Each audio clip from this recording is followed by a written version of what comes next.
Assalamualaikum warahmatullahi wabarakatuh. Perkenalkan, kami dari kelompok 4 yang beranggotakan Eka Fitrianingsi, Liana, Natikoto Feria, dan Emiliana Isam. Pada kesempatan ini, kami akan mempresentasikan materi model pembelajaran berbasis proyek atau dikenal dengan Project Based Learning. Nah, dalam materi ini, kami akan membahas mengenai pengertian, tujuan, karakteristik, prinsip, langkah-langkah, serta kelemahan dan kelebihan dari model pembelajaran berbasis proyek atau dikenal Project Based Learning.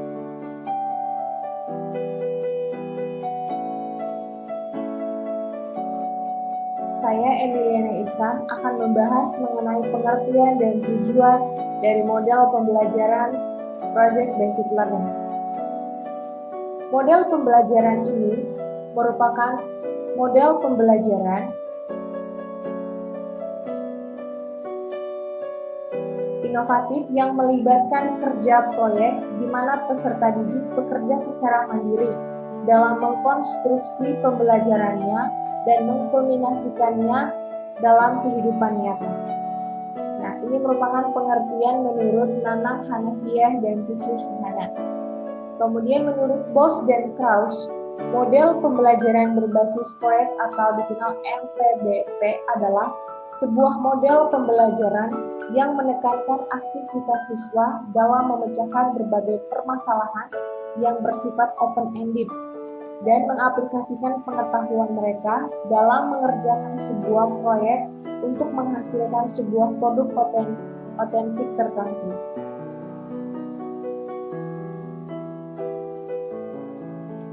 Kemudian tujuan dari model pembelajaran Project Based Learning. Menurut Priyanto, menyatakan bahwa tujuan Project Based Learning yaitu yang pertama, membantu siswa mengembangkan keterampilan berpikir dan keterampilan mengatasi masalah. Yang perlu kita sadari, proses-proses berpikir tentang ide-ide abstrak itu berbeda dari proses-proses yang digunakan untuk berpikir tentang situasi-situasi dalam kehidupan nyata. Meskipun proses berpikir memiliki beberapa kesamaan antara situasi, proses ini bervariasi tergantung dengan apa yang dipikirkan seseorang dalam memecahkan masalahnya. Kemudian tujuan yang kedua, belajar peranan orang dewasa yang autentik.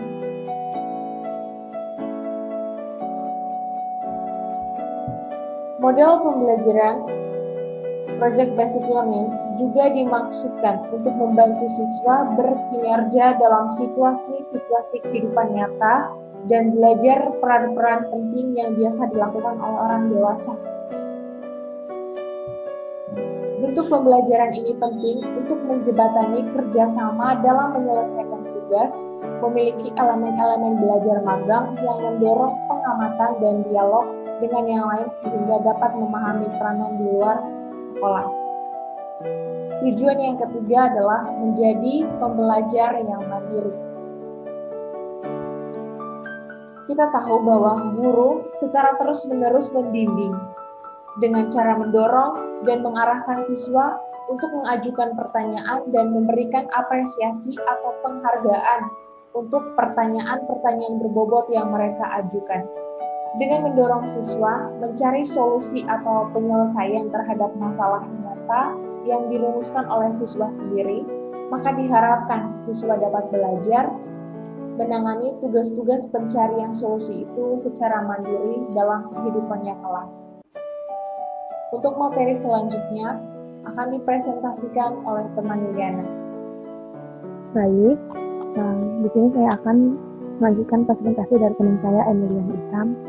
Ini dengan saya Liana, saya akan menjelaskan karakteristik model pembelajaran PBL. Yang pertama ada konsep dasar atau basic konsep. Guru atau fasilitator memberikan konsep dasar petunjuk, referensi, atau link dan skill yang diperlukan dalam pembelajaran tersebut. Hal ini dimaksudkan agar peserta didik lebih cepat masuk dalam atmosfer pembelajaran dan mendapatkan peta yang akurat tentang arah dan tujuan pembelajaran.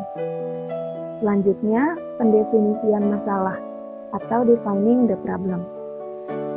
Dalam langkah ini, fasilitator menyampaikan skenario atau permasalahan dan peserta didik melakukan berbagai kegiatan, brainstorming, dan semua anggota kelompok mengungkapkan pendapat, ide, dan tanggapan terhadap skenario secara bebas, sehingga dimungkinkan muncul berbagai macam alternatif pendapat. Selanjutnya juga ada pembelajaran mandiri atau self-learning.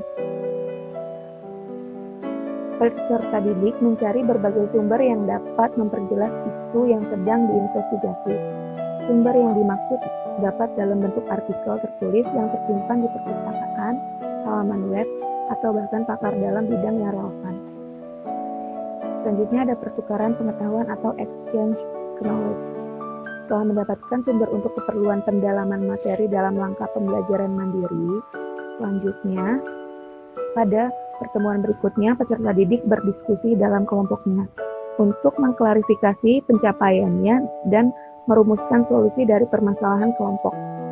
Pertukaran pengetahuan ini dapat dilakukan dengan cara peserta didik berkumpul sesuai kelompok dan fasilitator. Kemudian ada penilaian. Penilaian dilakukan dengan memadukan 3 aspek, yaitu pengetahuan atau knowledge, kecakapan atau skill, dan sikap atau attitude. Penilaian terhadap penguasaan pengetahuan yang mencakup seluruh kegiatan pembelajaran yang dilakukan dapat dilakukan dengan ujian akhir semester atau UAS, ujian tengah semester atau UTS, kuis, PR, dokumen, dan laporan. Penilaian terhadap kecakapan dapat diukur dari penguasaan alat bantu pembelajaran, baik software, hardware, maupun kemampuan perancangan dan pengujian. Selanjutnya ada prinsip-prinsip model pembelajaran PBL. Menurut Thomas, pembelajaran berbasis proyek memiliki beberapa prinsip-prinsip penerapannya, yaitu dalam WENA tahun 2011. Yang pertama ada sentralis. Model pembelajaran ini merupakan pusat dari strategi pembelajaran, karena siswa mempelajari konsep utama dari suatu pengetahuan melalui kerja proyek. Pekerjaan proyek merupakan pusat dari kegiatan pembelajaran yang dilakukan oleh siswa di kelas. Yang kedua ada pertanyaan penuntun. Pekerjaan proyek yang dilakukan oleh siswa bersumber pada pertanyaan atau persoalan yang menuntun siswa untuk menemukan konsep mengenai bidang tertentu.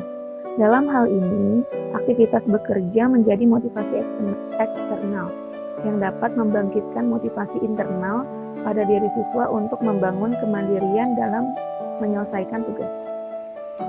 Yang ketiga, ada investigasi konstruktif. Pembelajaran berbasis proyek terjadi proses investigasi yang dilakukan oleh siswa untuk merumuskan pengetahuan yang dibutuhkan untuk mengerjakan proyek. Oleh karena itu, guru harus dapat merancang strategi pembelajaran yang mendorong siswa untuk melakukan proses pencarian dan atau pendalaman konsep pengetahuan dalam rangka menyelesaikan masalah atau proyek yang dihadapi. Yang keempat ada otonomi. Pembelajaran berbasis proyek, siswa diberi kebebasan atau otonomi untuk menentukan target sendiri dan bertanggung jawab terhadap apa yang dikerjakan. Guru berperan sebagai motivator dan fasilitator untuk mendukung keberhasilan siswa dalam belajar. Dan yang kelima ada realistis. Proyek yang dikerjakan oleh siswa merupakan pekerjaan nyata yang sesuai dengan kenyataan di lapangan, kerja, atau di masyarakat. Proyek yang dikerjakan bukan dalam simulasi atau imitasi, melainkan pekerjaan atau permasalahan yang benar-benar nyata. Untuk presentasi selanjutnya akan dijelaskan oleh teman saya Natikoto Khairiyah. Ya, baiklah, saya akan melanjutkan presentasi dari rekan saya, yaitu Liana. Dengan saya, Natikoto Khairiyah, saya akan menjelaskan tentang langkah-langkah model pembelajaran PBL itu sendiri. Model pembelajaran Project Based Learning awalnya dikembangkan Vision, dan Audit. Dengan langkah-langkah pembelajaran berdasarkan beberapa fase, yaitu sebagai berikut. Yang pertama itu penentuan proyek. Pembelajaran dimulai dengan pertanyaan esensial, yaitu pertanyaan yang dapat memberi penugasan siswa dalam melakukan suatu aktivitas. Pertanyaan disusun dengan mengambil topik yang sesuai dengan realitas dunia nyata dan dimulai dengan sebuah investigasi mendalam. Pertanyaan yang disusun hendaknya tidak mudah untuk dijawab dan dapat mengarahkan siswa untuk membuat proyek. Pertanyaan seperti itu pada umumnya bersifat terbuka atau divergen, provokatif, menentang, membutuhkan keterampilan berpikir tingkat tinggi atau high order thinking, dan terkait dengan kehidupan siswa. Guru berusaha agar topik yang diangkat relevan untuk para siswa. Yang kedua itu perancangan langkah-langkah penyelesaian. Perencanaan dilakukan secara kolaboratif antara guru dan siswa. Dengan demikian, siswa diharapkan akan merasa memiliki atas proyek tersebut. Perencanaan berisi tentang aturan main, pemilihan kegiatan yang dapat mendukung dalam menjawab pertanyaan penting dengan cara mengintegrasikan berbagai materi yang mungkin serta mengetahui alat dan bahan yang dapat diakses untuk membantu penyelesaian proyek. Yang ketiga itu penyusunan jadwal pelaksanaan proyek. Guru dan siswa secara kolaboratif menyusun jadwal kegiatan dalam menyelesaikan proyek. Aktivitas pada tahap ini antara lain yaitu membuat jadwal untuk menyelesaikan proyek, menentukan waktu akhir menyelesaikan proyek, membawa siswa agar merencanakan cara yang baru, membimbing siswa ketika mereka membuat cara yang tidak berhubungan dengan proyek, dan yang terakhir itu meminta siswa untuk membuat penjelasan atau alasan tentang cara pemilihan waktu. Jadwal yang telah disepakati harus disetujui bersama agar guru dapat melakukan monitoring kemajuan belajar dan pengerjaan proyek di luar kelas. Yang keempat itu penyelesaian proyek dengan fasilitas dan monitoring. Guru bertanggung jawab untuk memantau kegiatan siswa selama penyelesaian proyek. Pemantauan dilakukan dengan cara memfasilitasi siswa pada setiap proses. Dengan kata lain, guru berperan menjadi mentor bagi aktivitas siswa. Agar mempermudah proses pemantauan, dibuatlah sebuah rubrik yang dapat merekam keseluruhan kegiatan yang penting. Yang kelima itu penyusunan laporan dan presentasi atau publikasi hasil. Penilaian dilakukan untuk membantu guru dan dalam mengukur ketercapaian standar kompetensi, berperan dalam mengevaluasi kemajuan masing-masing siswa, memberi umpan balik tentang tingkat pemahaman yang sudah dicapai siswa, membantu guru dan menyusun strategi pembelajaran berikutnya. Yang terakhir itu ada evaluasi proses dan hasil proyek. Pada akhir proses pembelajaran, guru dan siswa melakukan refleksi terhadap kegiatan dan hasil proyek yang sudah dijalankan. Proses refleksi dilakukan baik secara individu maupun kelompok. Pada tahap ini, siswa diminta untuk mengungkapkan perasaan dan pengalamannya selama menyelesaikan proyek. Guru dan siswa mengembangkan diskusi dalam rangka memperbaiki kinerja selama proses pembelajaran, sehingga pada akhirnya ditemukan suatu temuan baru atau new inquiry untuk menjawab permasalahan yang diajukan pada tahap pertama pembelajaran. Nah, itu adalah langkah-langkah model pembelajaran PBL.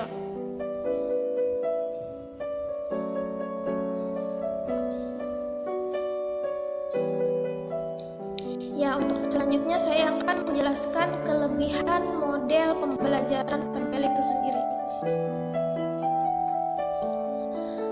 Menurut Bos dan Krauss, model pembelajaran ini memiliki kelebihan atau keunggulan sebagai berikut. Yang pertama itu, model ini bersifat terpadu dengan kurikulum sehingga tidak memerlukan tambahan apapun dalam pelaksanaannya. Yang kedua itu, siswa terlibat dalam kegiatan dunia nyata dan mempraktikkan strategi otentik secara disiplin. Yang ketiga itu, siswa bekerja secara kolaboratif untuk memecahkan masalah yang penting baginya.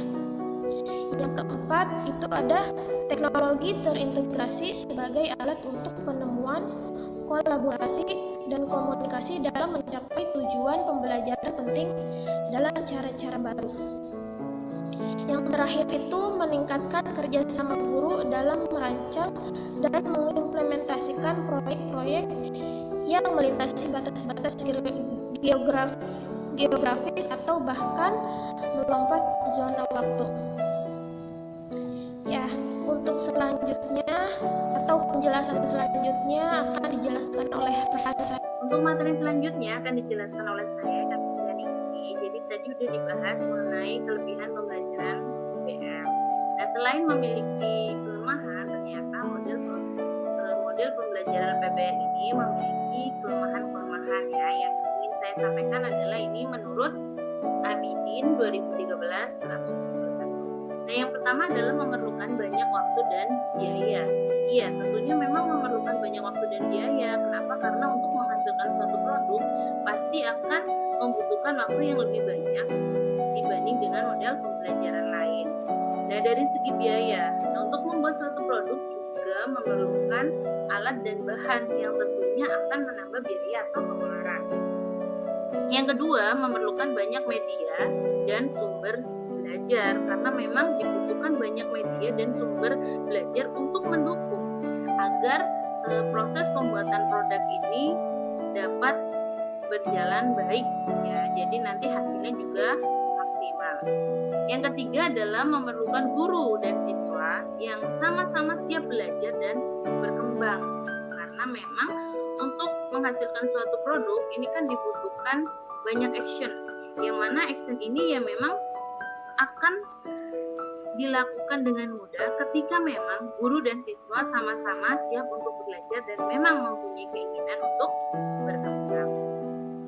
Yang keempat, ada kekhawatiran siswa akan menguasai satu topik tertentu yang dikerjakannya, karena memang misalnya ada suatu standar kompetensi, misalnya ini adalah bangun ruang. Nah, di bangun ruang itu tentunya kan ada indikator-indikatornya ya. Bisa jadi misalnya ada kubus, kemudian ada kerucut, ada balok. Nah, mungkin untuk satu kelompok atau mungkin individu, biasanya kan tugas proyeknya itu hanya satu indikator, yang mana bisa jadi dia itu dikhawatirkan memang tidak menguasai indikator yang lainnya. Begitu juga sebaliknya. Kemudian untuk refleksi, nah bagaimana kemungkinan penerapan model PBL di tempat mengajar kami dilihat dari, jadi kami melihatnya yang pertama dari karakteristik siswa, yang kedua sumber dan lingkungan belajar, yang ketiga kompetensi guru, dan yang keempat kurikulum sekolah. Yang pertama, untuk karakteristik siswa yang cocok menggunakan model pembelajaran PBL adalah siswa yang aktif dan mau berkembang. Tadi ya, yang sudah saya sampaikan di kelemahan PBL, bahwa memang model pembelajaran PBL ini memang ya menuntut siswa itu untuk aktif gitu. Makanya model pembelajaran PBL ini memang lebih cocok digunakan atau dimanfaatkan untuk kelas yang memang siswanya aktif dan kemudian mau berkembang untuk menambah keilmuan dan pengetahuan baru. Yang kedua, memerlukan sumber belajar yang banyak serta lingkungan yang mendukung ya, terutama dalam pemenuhan sarana dan prasarana pelaksanaan pembelajaran dengan model pembelajaran PBL. Iya, jadi tadi media yang diperlukan juga cukup banyak, terus butuh alat dan bahan. Makanya di sini membutuhkan lingkungan yang mendukung, terutama dalam sarana dan prasarana anak-anak untuk memenuhi ya apa-apa yang diperlukan dalam model pembelajaran PBL ini. Yang ketiga, model pembelajaran PBL membutuhkan guru yang kompeten di bidangnya. Sebaiknya pendidikannya memang linear. Jadi memang guru yang mana dia menggunakan model pembelajaran PBL ini memang diharuskan benar-benar guru yang menguasai materi tersebut gitu ya, sehingga itu yang pertama tentunya dapat menjelaskan kepada siswanya, dapat memberi arahan yang tepat terkait dengan produk yang harus dibuat oleh siswa, dan kemudian di mana dia mengontrol, mengawasi sampai kemudian produk itu jadi. Yang keempat adalah kurikulum sekolah yang cocok dengan model ini jika menggunakan kurikulum 2013.